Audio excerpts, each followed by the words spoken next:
Good afternoon, everyone. And the first item of business this afternoon is time for reflection. And our time for reflection leader today is Professor A.C. Grayling, Master of the New-College-of-Humanities, London. Professor Grayling. Presiding Officer, members of this Parliament, I thank you for the opportunity to address you today.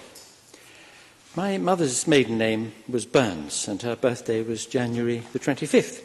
And this gives me a small claim on Scottishness, and thereby on the great inheritance of the Scottish Enlightenment, and in particular on that of one of its greatest thinkers, David Hume.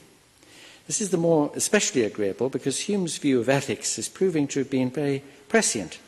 He located the basis of benevolence and justice, the two great pillars of morality, in human nature itself.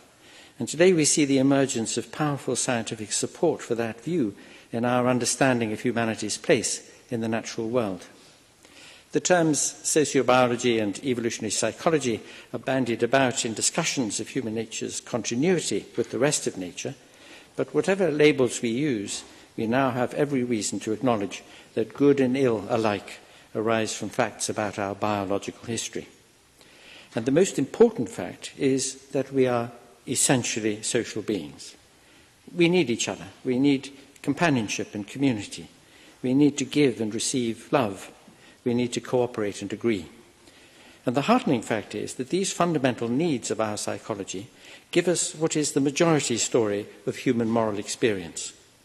Our news media are full of strife, mayhem, and atrocity, but this is because these things are indeed news, which is to say that they are the minority story of human experience.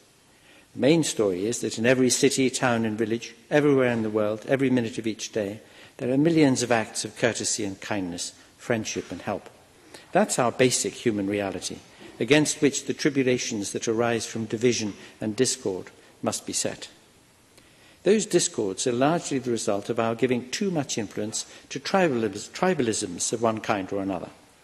Given the things that all human beings share in the way of the needs I mentioned, it's clear that we could, if we applied the resources necessary, bring people together to make us collegial sharers of our one world in kindness and agreement.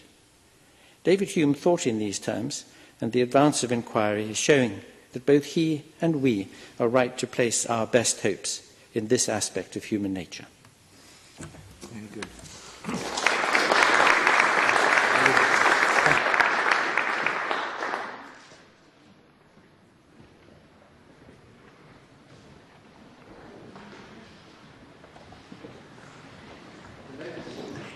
The next item of business is consideration of Business Motion 6235 in the name of Joe Fitzpatrick on behalf of the Parliamentary Bureau, setting out a revised business programme.